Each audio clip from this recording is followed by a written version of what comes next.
બારડોલી નગરપાલિકા દ્વારા વિશ્વ પર્યાવરણ દિવસના ઉજવણીના ભાગરૂપે નિઃશુલ્ક કાપડની થેલીનું વિતરણ.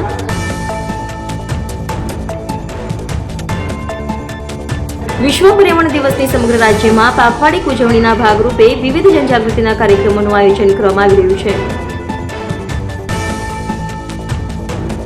સિંગલ યુઝ પ્લાસ્ટિકની થેલીનો ઉપયોગ બંધ કરી લોકો કાપડની થેલીનો ઉપયોગ કરે તે માટે બારડોલી પાલિકા દ્વારા નિઃશુલ્ક કાપડની થેલીનું વિતરણ કરવામાં આવ્યું. લોકોમાં પર્યાવરણ જનજાગૃતિ આવે તે ઉદ્દેશ્ય સાથે નિઃશુલ્ક કાપડની થેલીનું વિતરણ કરવામાં આવ્યું હતું. બારડોલી નગરપાલિકા સેનેટરી ઇન્સ્પેક્ટર અત્યારે વિશ્વ પર્યાવરણ દિવસ અંતર્ગત પખવાડિયું ચાલી રહ્યું છે. તો હું બારડોલીની જનતાને અપીલ કરું છું કે આપણે સિંગલ યુઝ પ્લાસ્ટિકનો ઉપયોગ બંધ કરીએ અને થેલીઓનો ઉપયોગ ચાલુ કરીએ, જેથી લોકોને પણ રોજગારી મળે અને આપણું સ્વચ્છ બારડોલી આપણું સ્વચ્છ થાય એટલી અપીલ કરીએ છીએ. અત્યારે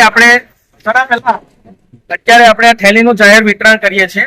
હાલ અમે કાપડની થેલીનું નિઃશુલ્ક વિતરણ કરીએ છીએ, જેથી બારડોલીની જનતામાં જાગૃતતા આવે. AB48 ન્યૂઝ ગુજરાત સાથે રિપોર્ટર પ્રશાંત પટેલ, બારડોલી.